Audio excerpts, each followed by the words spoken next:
You're watching DD India News Hour, India's voice to the world. I'm Shubhendu Ghosh. Coming up in the next hour. India's Prime Minister Narendra Modi holds talks with Qatar's Amir Sheikh Al Thani. Bilateral relations elevated to strategic ties. Amir of Qatar, Sheikh Tamim bin Hamad Al Thani, on a two-day state visit to India, accorded ceremonial welcome and guard of honor at Rashtrapati Bhavan in New Delhi.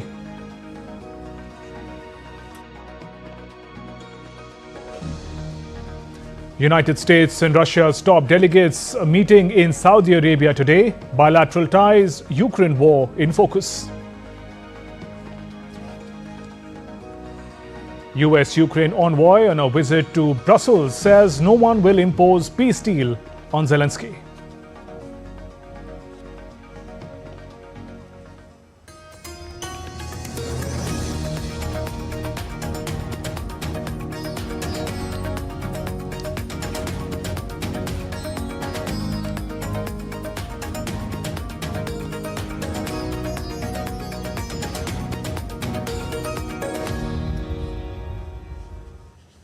Amir of the state of Qatar, Sheikh Tamim bin Hamad Al Thani, was accorded a ceremonial welcome and guard of honor at Rashtrapati Bhavan in New Delhi on Tuesday.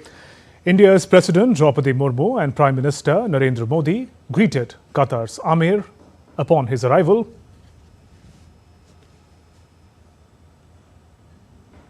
Sheikh Tamim bin Hamad Al Thani, who is on a two-day state visit to India, arrived on Monday evening.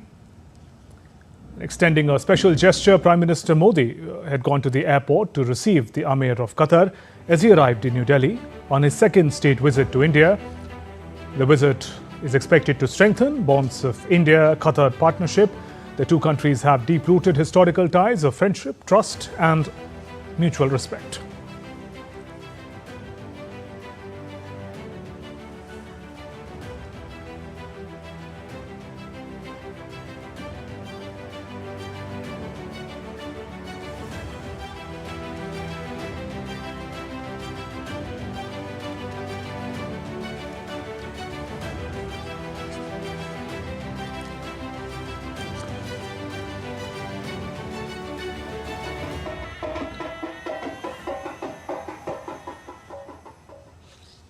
And Prime Minister Narendra Modi warmly welcomed Qatar's Amir Sheikh Al Thani at Hyderabad House.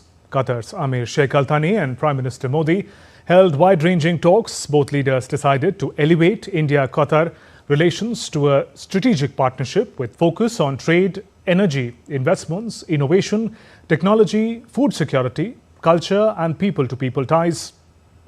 The leaders also exchanged views on regional and global issues of mutual interest. Earlier today, the two sides held delegation-level talks in New Delhi.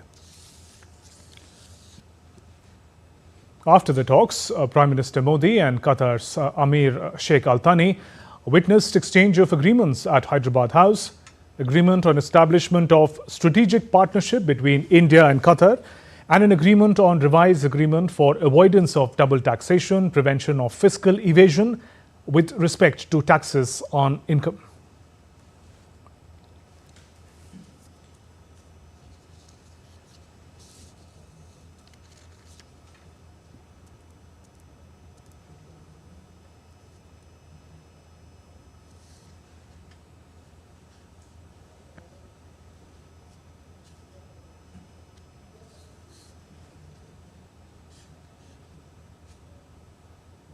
Besides, part of the visiting delegation is the Qatari Commerce and Industry Minister Sheikh Faisal bin Thani bin Faisal Al Thani, who met India's counterpart Minister Piyush Goyal this morning at the Joint Business Forum in the national capital. The two leaders discussed greater economic integration between the two sides. Energy security, skill development, financial services sector are some of the sectors of mutual interest.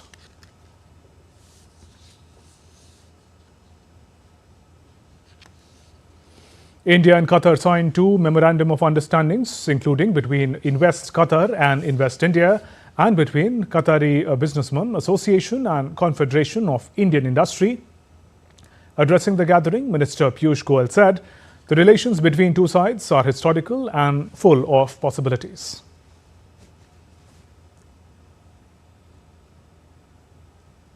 India today provides an oasis of stability, predictability, continuity, and is open for business. We are working with most countries in the developed world to expand our trading relationships. We invite companies from Qatar to be a part of this journey of growth. And I'm sure, working together with Qatar, we are bridging the potential, the huge potential that Qatar and India partnership holds. In his address, Qatar's Minister of Commerce and Industry said that India-Qatar trade is not merely a transaction, but a tradition. India became Qatar's third largest trading partner in 2024. The relationship between Qatar and India is not just a transaction, it is a tradition. A tradition built on mutual respect, shared interests, and a commitment to bold economic cooperation. Our trade partnership has flourished. India became Qatar's third largest trading partner in 2024, and our trade volume surged by 51% in just 4 years, reaching $13.1 billion. These are not just numbers, they are evidence of trust. They are the foundation for something even greater. And DD India correspondent Jessica Taneja joins us for more. Jessica, if you can take us through the details of the key outcome of India-Qatar talks earlier today. Well, certainly the bilateral talks with the Prime Minister that took place just a short while ago here in New Delhi have been crucial to watch out for. Now the relationship is elevated to strategic partnership. But what we've seen in the recent past is a lot of movement and a momentum that has built to where the relationship between India and Qatar has now reached. Earlier, the cooperation between other Gulf countries, including the United Arab Emirates and Oman, have been on the uptick along with Saudi Arabia, but with Qatar in the last 1 year, as you'd recall, Shupendu, in 2024, in February, the Prime Minister had visited Qatar. It was a crucial time as well. 8 of those ex-naval officers who were then released from death row were also an important gesture and good diplomatic effort from both ends to secure their release, as well as enhancing the relationship just beyond the traditional sectors, of course, which remains to be energy. India imports about 40% of the LPG and LNG requirements from Qatar till date, and it remains an important partner in that particular direction. Apart from diversifying the engagements, the bilateral trade that we have currently stands at $14.5 billion, and that is something that both countries would look to enhance beyond just energy. Talking about infrastructure investments and also the Qatar Sovereign Fund, increase in FDI in India from just about $1.5 billion to more is also something that the Qatar businesses would like to invest in, and the high-level delegation that is traveling with the Amir of Qatar goes on to signify that India will be an important investment destination in the future. And taking a little macro view of the ties, Jessica, what place does India-Qatar relationship occupy in the larger geopolitics? Well, interesting dynamics if you see in the geopolitics, in the world of geopolitics, with Donald Trump's second term at the White House, and of course, the two simmering wars, both in West Asia as well as Ukraine crisis. Qatar especially playing an important role in the geopolitical sphere, where it has become a possible mediation point for securing that ceasefire deal. And of course, it plays a larger role when it comes to the Gulf Cooperation Council as well. Long pending FTA has been being negotiated between India and the GCC. You heard from the Commerce and Industry Minister Piyush Goyal this morning as well that these talks continue to take place as we talk about a free trade agreement, a possibility of a free trade agreement with Qatar, or either a GCC, a similar one that we have with the United Arab Emirates that was inked just a year ago. So of course, the relationship moving forward, not just in terms of trade but also cultural ties, goes on to show that both the leaders have been welcoming each other, not just in the last 1 year when, in fact, the Amir of Qatar last visited India in 2015, and this is nearly after a decade. So it goes on to show that the engagement will continue to move forward, and the relationship certainly would step out of its traditional spheres of engagement. Jessica, thank you for those updates. India, under Prime Minister Narendra Modi's leadership, shares strong, deep-rooted relations with the Middle East. As part of its foreign policy, India focuses on strengthening its partnership with countries in the region. Now, after taking office since 2014, Prime Minister Modi has been working towards enhancing cooperation and expanding areas of mutual benefit that has further fostered India's relations with Middle Eastern nations. Bilateral trade volume with the region has witnessed a considerable growth. India's trade in the Gulf region is about $160 to $180 billion annually. More than 9 million Indians live and work in the region.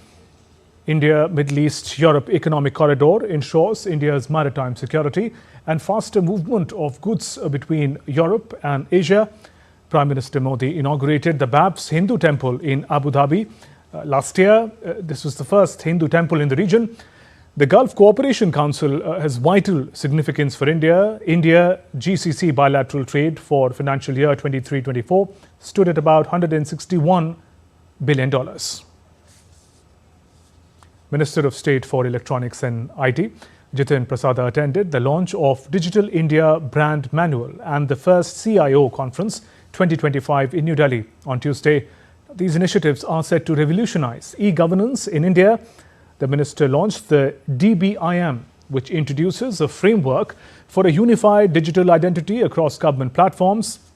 He highlighted that this marks a key step in India's digital transformation. Other top officials of Electronics and IT Ministry and National Informatics Centre were also in attendance.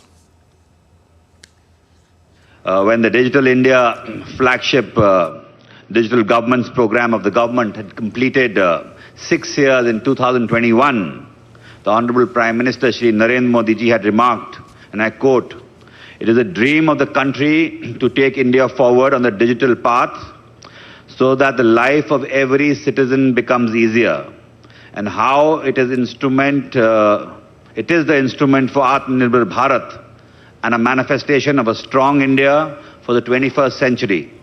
And I'm happy to note that today's launch of the Digital Brand Identity Manual is another crucial step towards realizing this vision." Moving on, in the final episode of Pariksha Pe Charcha, toppers from UPSC CSE, IIT JEE, CLAT, CBSE, NDA and ICSC exams shared their success stories and valuable insights. Speakers interacted with students in 8th edition and provided inspiration and guidance for students preparing for exams. Board toppers reflected on their journey, valuable lessons that they gained from the experience. The episode was part of the 8th edition of Prime Minister Modi's Pariksha Pe Charcha program that aims to help students manage exam-related stress and provide tips for success. We should not think of what questions will come. We should focus on our preparation and have faith on it. One of the things that I have realized over my preparation is that सबकी preparation एक personalized होती है. There is no single rule of preparation जो मुझ पे apply होगा तो that applies to everyone else. I think whenever we hear about an exam, we are engulfed with a wave of fear. But don't let that fear stop you. Conquer your fears. Pradhan Mantri ji भी कहते हैं, to cheat is to be cheap. So be honest in those things, and I think that will help you achieve your strategy and give you the confidence. If you want to, excel in any field, or if you want to stay out from the crowd, there are 3 wins that you have to do every day. The first one is the spiritual win, second is the mental win, and the third is the physical win. Their invaluable tips from the toppers were still to come on DD India News Hour. Russia frees American prisoner ahead of talks with the United States. Bus crash in Bolivia kills over 30 people. In Canada, a regional jet flips upside down after landing at Toronto Airport.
You're watching DD India News Hour. I'm Shubhendu Ghosh. The United States and Russia's top officials met today in Riyadh, Saudi Arabia, for talks aiming at ending the Ukraine conflict.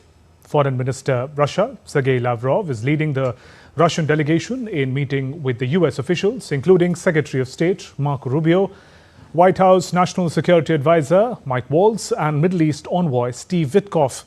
The talks could also pave the way for a summit between US President Trump and his Russian counterpart, Vladimir Putin. Meanwhile, Ukraine, which is not attending the Riyadh talks, earlier said no peace deal can be made on its behalf. And ahead of the talks between Russian and US officials, Russian government released a US citizen detained on charges of possession of a small amount of marijuana. Kalabais Swain, aged 28, had been detained at Moscow's airport during a baggage check on February 7th. Kremlin's spokesperson said Saudi-based talks on Tuesday would aim to restore relations between Moscow and Washington, and so certain events can be viewed in this context.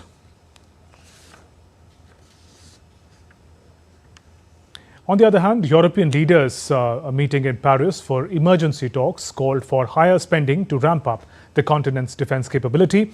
The leaders are also discussing security guarantees for Ukraine. We get you more in this report.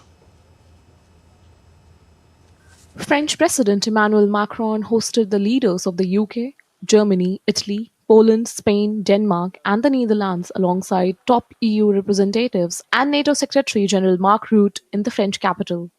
European leaders worry that Trump will freeze them out of peace talks with Moscow that will also exclude Kiev, fears that were heightened by meeting with the top diplomats from Russia and the United States in Saudi Arabia. The leaders in Paris weighed measures including ramping up defense spending to be less dependent on the US providing security guarantees to Kiev.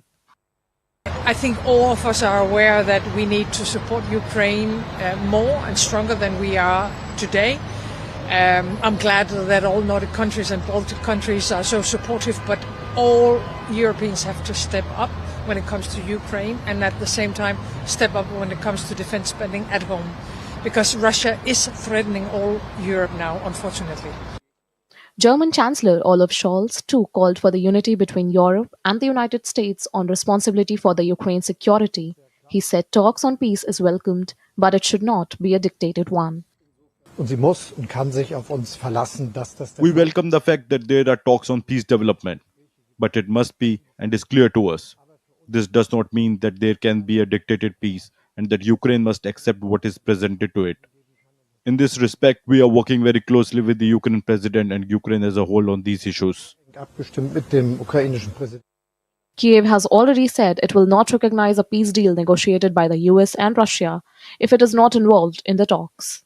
The European leaders were divided on the best way to respond to Trump's dramatic policy shift on Ukraine.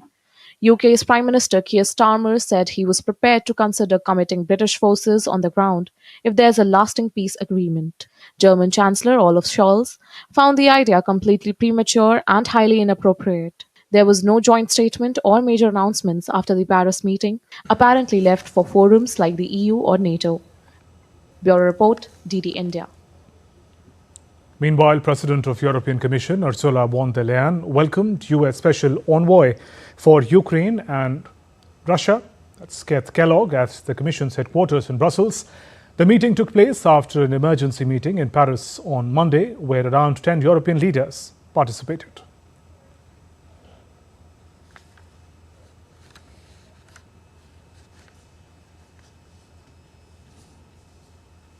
Israel has voiced its support for the US proposal to take control of Gaza and displace its Palestinian residents.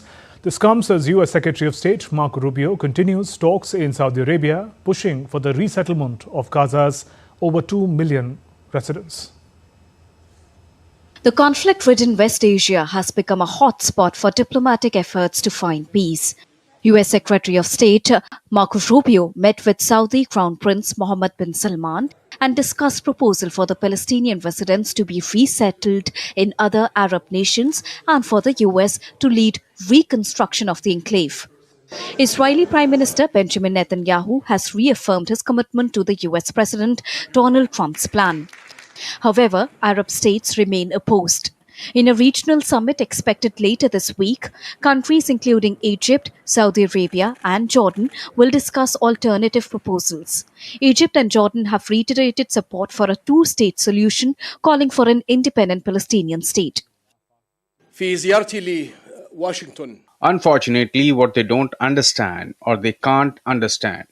Let me reiterate our firm position: no to displacement in Gaza and the West Bank, and the reconstruction of Gaza without displacement.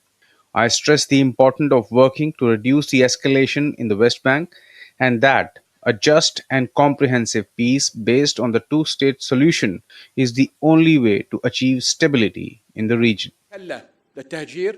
In Israel, families of hostages still held in Gaza marked 500 days of captivity on Monday. Holding banners reading "Home Now" and pictures of their loved ones, they continue to demand their release. 73 hostages still remain in Gaza, including 5 foreign nationals. It's been already 500 days that hostages are being held in Gaza. We come here every week in order to support the families, in order to show that we are with them and they have someone to count on to keep pushing and pressing until we have all hostages back. Today is about 500 days since they were kidnapped to the tunnels of Hamas. There are here more than 10,000 Israelis fighting for that in front of the house of Benjamin Netanyahu in Jerusalem, symbolically the name of the street named Gaza. And we will not stop until the last hostage is back home. Released hostage E.R. Horn, who was freed on Saturday, made a heartfelt appeal calling for the return of his brother still in captivity. Horn was one of 3 hostages released earlier this week. Meanwhile, Israel's Security Cabinet convened to discuss the next phase of the fragile ceasefire, which is still under negotiation. Israeli troops have begun withdrawing from some border villages in southern Lebanon following a truce brokered by Washington. Lebanon's government has insisted that Hezbollah must surrender its weapons, declaring the state's sole rights to bear the arms. Hezbollah, however, continues to defy this demand. Aarti Rana's report for DD India. And US President Donald Trump has in a recent post on social media clarified how he plans to go forward with his what he calls reciprocal tariffs. He says whatever countries charge the United States of America, he will charge them, no more, no less. For purposes of this US policy, he will consider countries that use the VAT system, which is far more punitive than a tariff, to be similar to that of a tariff. Sending merchandise, product or anything by any other name through another country or for purposes of unfairly harming America will not be accepted. In addition, the US will make provision for subsidies provided by countries in order to take economic advantage of it. Likewise, provisions will be made for non-monetary tariffs and trade barriers that some countries charge in order to keep their product out of their domain, or if they do not, even let US businesses operate. If a country feels that the United States would be getting too high a tariff, all they have to do is reduce or terminate their tariff against us. However, there will be no tariffs if a country manufactures or builds their product in the United States. Trump asserted that for many years, the United States has been treated unfairly by other countries, both friends and foes. He says the system will immediately bring fairness and prosperity back into the previously complex and unfair system of trade. America has helped many countries throughout the years at great financial cost. It is now time that these countries remember this and treat us, that is United States, fairly, he says, a level playing field for American workers. President Trump has instructed his Secretary of State, Secretary of Commerce, Secretary of Treasury and United States Trade Representative to do all the work necessary to deliver this reciprocity to the system of trade in the US. Meanwhile, in Canada, a Delta Airlines regional jet was flipped upside down after landing at Toronto Pearson International Airport. The incident left 18 people injured, including a child who was in critical condition. This airplane just crashed in 2-3. Mike Tango Medevac. Not sure what the plan is here. Just give me a second. Yeah, we've got it. The aircraft is upside down and burning. The plane, a CRJ-900 operated by Delta's Endeavour Air subsidiary, was carrying 80 passengers and crew members from Minneapolis-St. Paul. The aircraft touched down shortly, but things quickly took a terrifying turn as it landed and flipped upside down.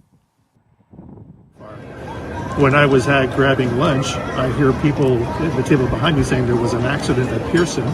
What? And then someone at the end of the bar said, yeah, the plane flipped over. I'm like, what?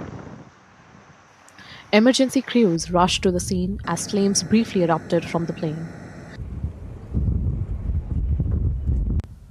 Despite the plane being overturned, all 80 people on board survived the crash. The airport was closed for more than 2 hours as emergency operations were underway, causing significant delays and diversions to other airports.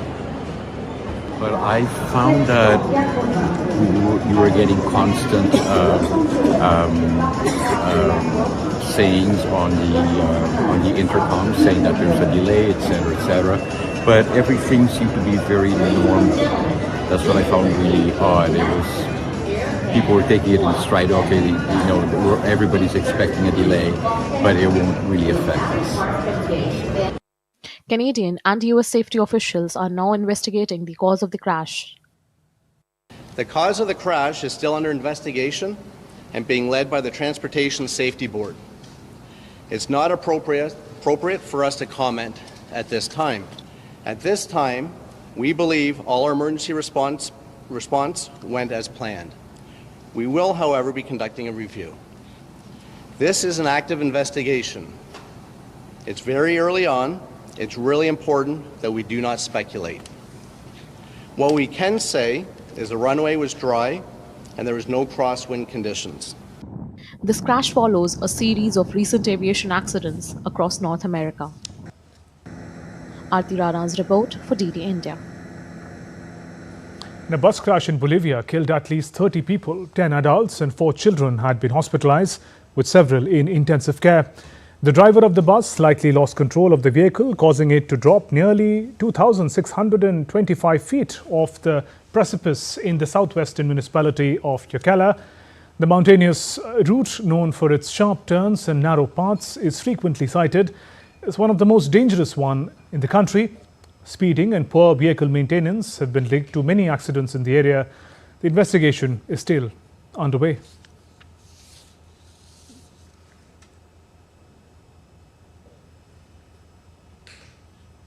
And still to come on DD India News Hour. We decode the potential of India-Qatar relations with our expert.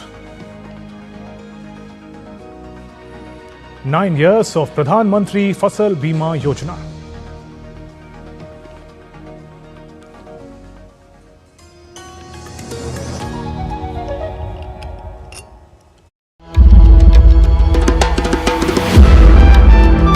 Timeless, boundless, and infinite. The essence of faith, the soul of Sanatan culture. From the sacred confluence of Prayag, where divinity descends to earth. Witness the grandeur, the devotion, the magic.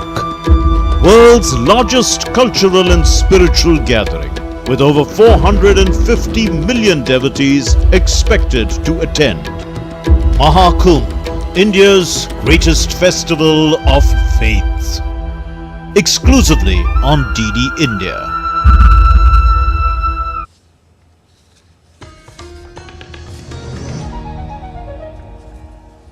Welcome back. You're watching DD India News Hour. I'm Shubhendu Ghosh. Our top stories. India's Prime Minister Narendra Modi holds talks with Qatar's Amir Sheikh Al Thani. Bilateral relations elevated to strategic ties. Amir of Qatar Sheikh Tamim bin Hamad Al Thani on a 2-day state visit to India accorded ceremonial welcome and guard of honor at the Rashtrapati Bhavan in New Delhi.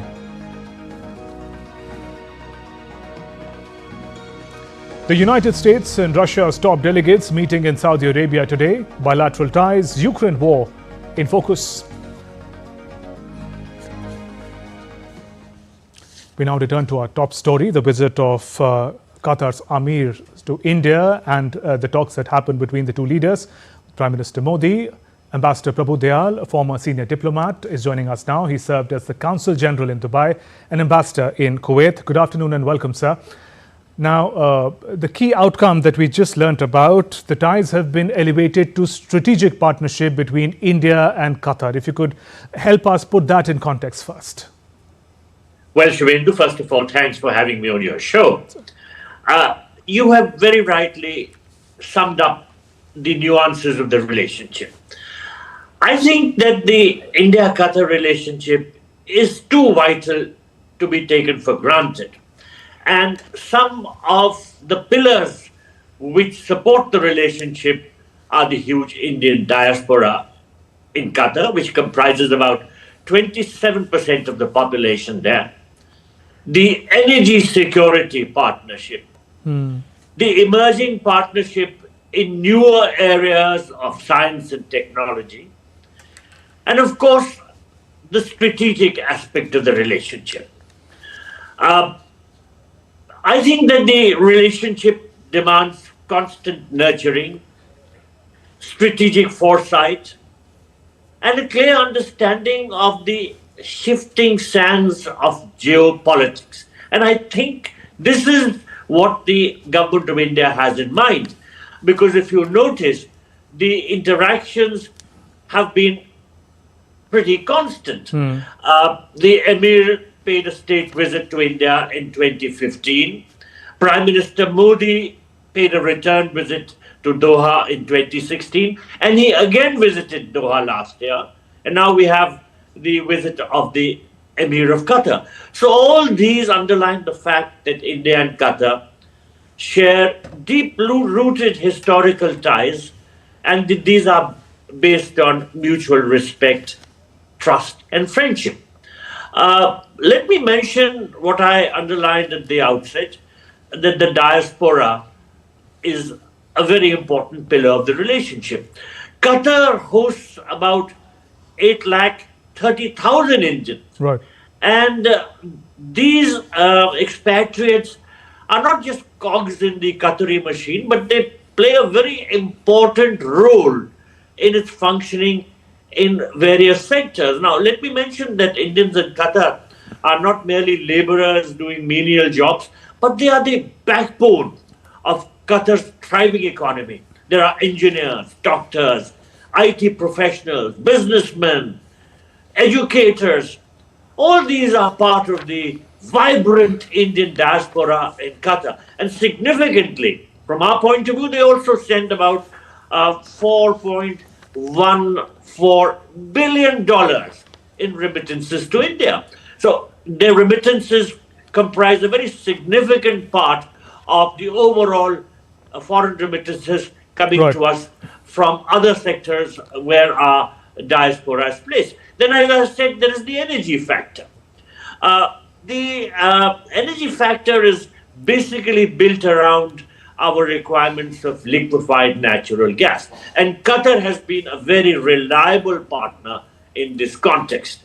Now, there are some questions which are arising because there are other sources from where LNG is available. You know, for instance, the United States wants us to increase our supplies of liquefied natural gas from it. And certainly there are indications that the Qataris are concerned about this. Now, I don't think India will decrease its imports from Qatar simply because our needs are growing. Right. We have a long-standing partnership with Qatar.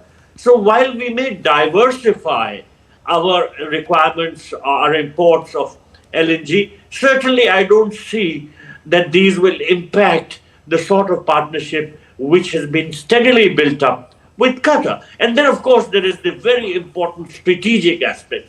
You know, Qatar is a very small state in terms of area and in terms of population, but it plays a very significant role in the geopolitical arena of the Middle East. Right. And even beyond. Professor Prabhudyal, in that context, we've also seen it playing a key role in the very recent negotiations as far as the Gaza conflict is concerned. So to understand the significance of India-Qatar partnership, we also have to understand the importance of Qatar in the current geopolitics in the region and the world. Absolutely, Shubhendu. That is what I had underlined at the very beginning. Qatar may be small, but it is a very important player in the power politics of the Middle East region. As you said, Qatar has been playing a very important role as a mediator in the Israel-Hamas conflict. In fact, it has been at the forefront of trying to bring this conflict to an end. Now, Qatar has been this place where a number of Hamas leaders have been housed. In fact, they have lived there for quite some time. And this gives Qatar a certain amount of clout in regard to the role that various countries are trying to play in bringing this war to an end. And Qatar, along with Egypt and the United States, was right at the forefront of the efforts to bring about a resolution to this conflict. And I think there is growing international recognition of the fact that the role played by Qatar was very positive and very significant.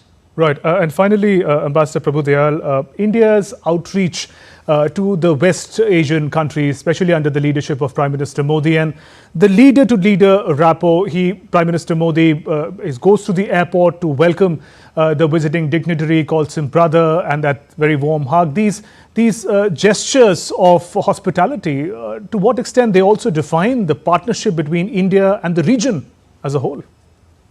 Well, the personal relationship is a very vital determinant. And Prime Minister Modi realizes this better than anybody else. We all see the close relationships which he has built with global leaders, and not just those in the Middle East, but all across the globe.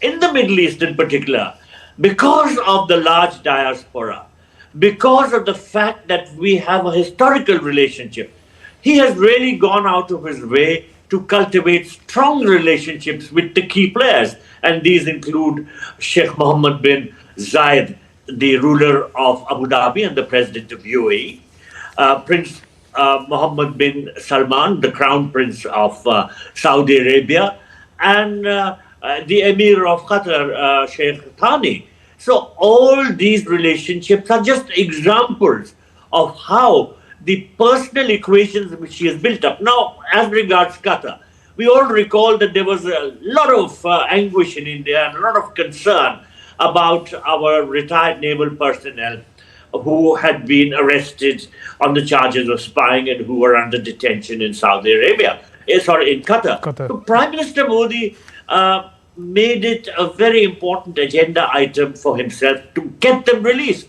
And he developed a closer relationship that had already existed between him and the Amir of Qatar.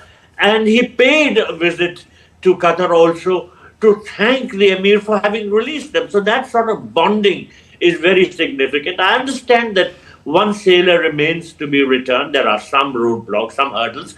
But knowing our Prime Minister, he will work on that release because of the fact that he is trusted by these leaders of the Gulf countries. I may mention that the scope for increasing the relationship in various areas always remains, and therefore the focus of the Prime Minister is to build personal rapport with these important leaders and at the same time strengthen the bilateral relationship between the countries.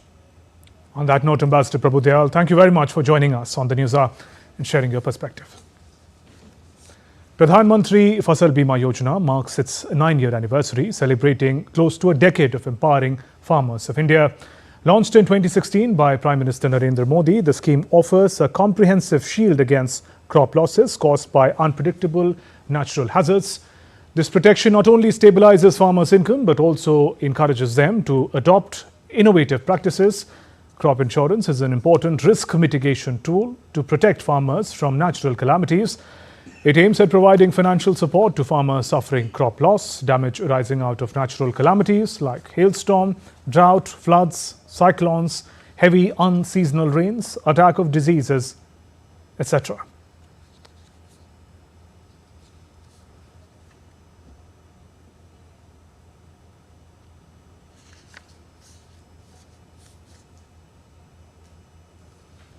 Pradhan Mantri Fasal Bima Yojana covers natural disasters like droughts, floods, hailstorms and landslides. The program aims to process claims within 2 months of the harvest to ensure that farmers get the compensation quickly. The scheme integrates various benefits for the farmer. Maximum premium payable at farmer will be 2% for the kharif, food and oilseed crops. For rabi and oilseeds crops, it is 1.5%, and for yearly commercial or horticulture crops, it will be 5%. The remaining premium is subsidized by the government.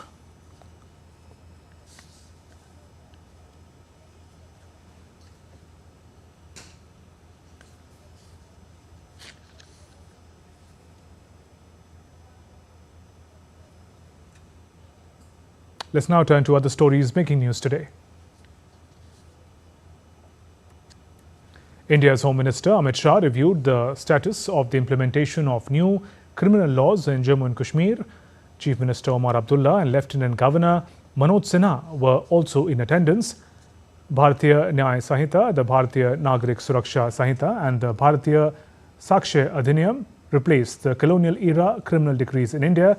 The new laws came into effect from July 1st last year.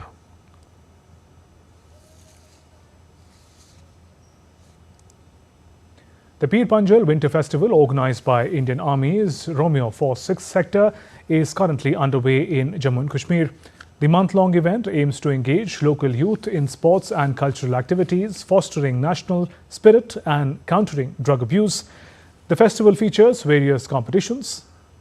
The goal is to inspire the youth of the Pir Panjal region to join sports in a line with national values. India Surat Police have adopted self-balancing bikes for patrolling under the Project Green campaign, enhancing public safety and law enforcement. This technology allows quicker response and easier patrolling in traffic and crowded areas, replacing the traditional foot patrols.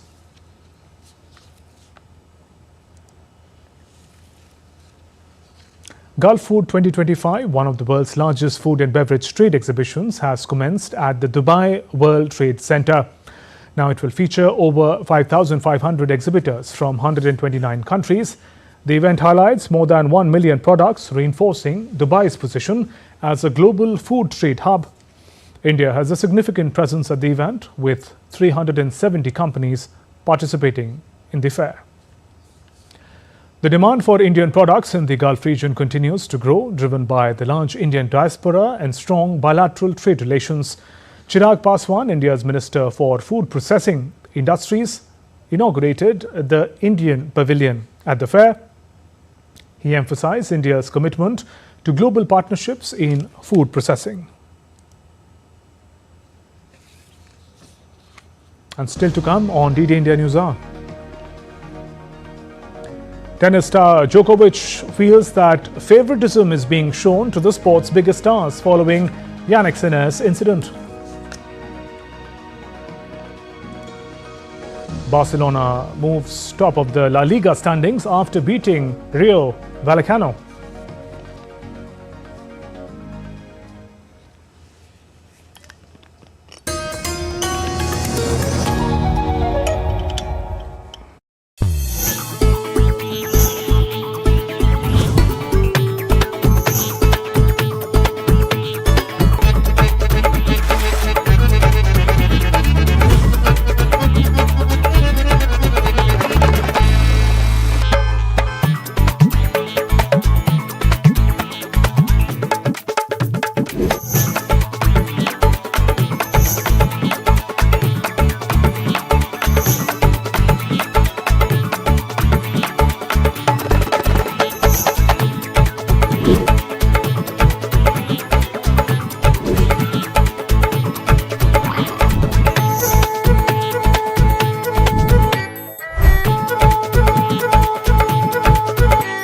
Welcome to Jaipur.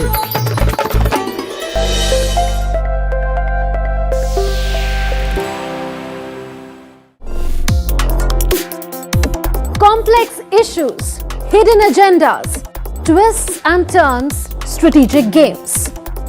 We think all dots are linked. We just need to connect them.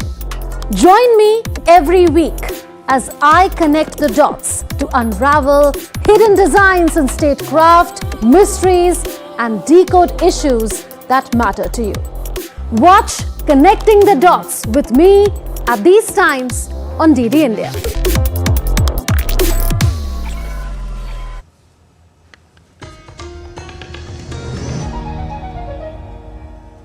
You're watching DD India News Hour. I'm Shubhendu Ghosh. Germany will hold snap national elections on February 23rd, following the collapse of Chancellor Olaf Scholz's three-way coalition. Let's take a look at how Germany is gearing up for the polls. This is Germany, a country in Central Europe. It goes to the polls on February the 23rd. The snap national election is being held following the collapse of Chancellor Olaf Scholz's three-way coalition. An online tool has been developed to help Germans with their voting preferences. The Wahlomat, in English Electionomat, provides a survey of various topics for German voters to find out which parties best fit their political opinions. Many of my friends don't even know who they want to vote for yet, and like myself, I don't quite know what I want to choose either. I would like to help them with the election-o-mat and hope that it will make it much easier for them to make their decisions. For all those voters who are eager to vote fast, early voting is available by submitting postal election forms in person. Robert Habeck, Germany's economy minister, and the Green Party's candidate for Chancellor cast an early vote in the country's general election in Flensburg on February 7. I have already exercised my right to vote, which is because I still have to campaign and can't be in Flensburg myself on 23rd. Postal voting has been an option in Germany since 1957 election, when less than 5% opted for it. During the 2021 elections at the height of the COVID pandemic, the number rose to almost 50%, from around 28% in the 2017 election. I actually vote by post regularly, but this year is particularly important for me because I'm going on a holiday, which I've been planning for a long time and won't be back until after the election. That is why I'm glad that I was able to vote here at the postal voting center. For many young Germans, voting will be a first-time experience. I think it's quite difficult to decide. It's a very polarized debate at the moment, and many people don't know how to position themselves. Germany has two centrist Big Tent parties, Scholz's center-left Social Democrats, and the opposition Conservatives, an alliance of the Christian Democrats and the Bavarian sister party, the Christian Social Union. Both have lost support in recent years, with smaller parties such as the Greens and the far-right Alternative for Germany gaining ground. The SPD Conservatives, Greens and AfD are all fielding candidates for Chancellor. Also running are the pro-market Free Democrats and the leftist Sahara Wagenknecht Alliance, who are all at risk of missing the 5% threshold to make it into parliament, according to opinion polls. This election is taking place against a backdrop of a series of deadly attacks which have heightened pressure on the mainstream parties to reform immigration and asylum rules. Who will be the next chancellor and will the issues be resolved? This remains to be seen. Bureau Report, DD India. And less than a week out from Germany's snap elections, there are two main topics for the voters as they're about to head to the polls. One is migration, the other one is economy.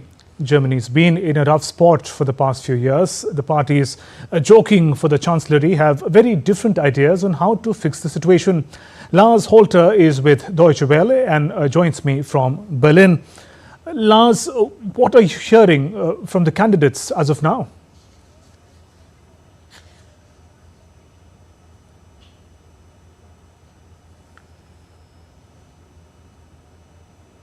Thanks for having me. Well, what I am hearing is indeed what millions of voters are hearing, because the economy was one of the main topics the candidates discussed at the TV debate. And that, of course, helps a large part of the votership make up their mind. Now, here's where we are. Pretty much everyone in Germany agrees that we're in a pretty bad situation right now. The country used to be the economic engine of Europe, whether it was cars or machines, parts, but also materials, chemicals, and pharmaceuticals. And Germany is an export-driven economy. We sold goods to the world, and made in Germany was a quality seal that actually helped business. Those times are long gone, and Germany can't seem to find its way out of a recession. Energy prices are high. So what do the parties have to offer? The Christian conservatives, currently leading in the polls, they want to bring back nuclear energy to power Germany reliably. They're attacking the outgoing government for abandoning nuclear in times of crisis, while focusing too much on renewables. Now, that, of course, is generally a great idea, but due to a lack of infrastructure, was just not good enough, as we saw. So CDU is going more nuclear. The Social Democrats and the Greens are obviously for more investment in renewables. As for the right-wing AfD, they are for more use of gas and coal. They want more combustion engine cars on the roads again. So they're basically a little bit of a German version of Trump. And so much for the energy policy. What are the other ideas do the parties have to fire up Germany's economy?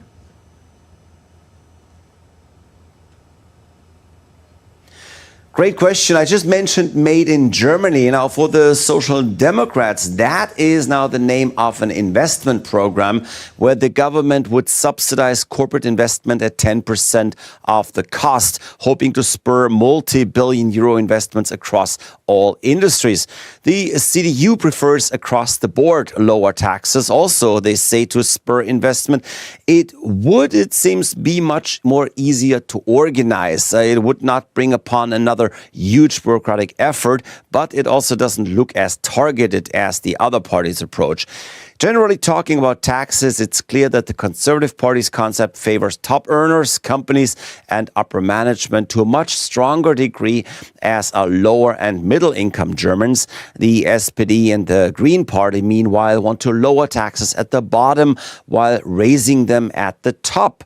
Of course, conservatives are saying that hurts investment. Now, that's, of course, a little bit like the trickle-down economic concept that we know from Republicans in the US. Leave the rich with more money and it will be good for everyone eventually. In reality, however, it has never really had that planned effect. Lars Holter, thank you. On to sports now. Serbian tennis ace Novak Djokovic on Tuesday said many players in his sports have lost faith in the anti-doping authorities after Yannick Sinner incident, where the world number one was given just 3-month ban for trace amounts of clostridiol in his doping sample. Djokovic said that there's widespread feeling in tennis that favoritism was being shown to sport's biggest stars. The 24-time major winner aimed his criticism at the World Anti-Doping Agency and the International Tennis Integrity Agency to overhaul their processes for dealing with doping cases, because the system and the structure, obviously, according to him, doesn't work. Top-seeded Carlos Alcaraz overcame Croatian veteran Marin Cilic 6-4, 6-4 to reach the round of 16 at the Qatar Open. 36-year-old Cilic was playing his first match of the season after recovering from a long-term knee injury. The Croatian led 4-3 and 0-40 on the Alcaraz's serve in the second set, but the Spanish four-time major winner managed to recover and then broke in the second game. Alcaraz will play either China's Zhang Jinzhan or Italy's Luca Nardi next. Striker Robert Lewandowski scored a first half penalty to give Barcelona a hard-fought 1-0 home win over Rayo Vallecano on Monday that moved it to the top of the La Liga standings. Barca took advantage of the Real Madrid and Atletico Madrid dropping points over the weekend to leapfrog them from third place to the top of the standings. Barca is level on 51 points with Real, but ahead on goal difference. Atletico trails both by a point, while in-form Rayo Vallecano is sixth on 35 points. With an eye on the Champions Trophy yet to start from February 19th, the Indian men's cricket team was seen sweating it out in the practice session in Dubai on Monday. Reigning 2020 World Champions India have made it to the finals of the last 3 ICC events, and Rohit Sharma's team signalled their fine form by winning 7 of the 8 limited overs matches against England, runners-up in the 2023 ODI World Cup. On home soil, India boasts one of the world's most destructive batting lineups that will be without pace spearhead Jasprit Bumrah, who has been laid low by a back injury. Seamer Mohammad Shami's impressive return to action in the home series against England was a big relief for Rohit, who will also expect vital contributions from spin all-rounders Akshar Patel and Ravindra Jadeja. India will kick off their campaign against Bangladesh on February 20th at Dubai International Cricket Stadium, after which they will face arch-rivals Pakistan on February 23rd. And that's all in this edition of DD India News Hour. Let us know your thoughts on the news of the day. For those on the go, you can get all the latest news and updates from India and across the world on DD India mobile app. This app is available on both Android and iOS platforms. Scan the QR code on your screens to download now. And we'll be back with more news as it breaks here on DD India. I'm Shubhendu Ghosh from all of us here in Delhi. Thanks for watching DD India News Hour. Namaskar.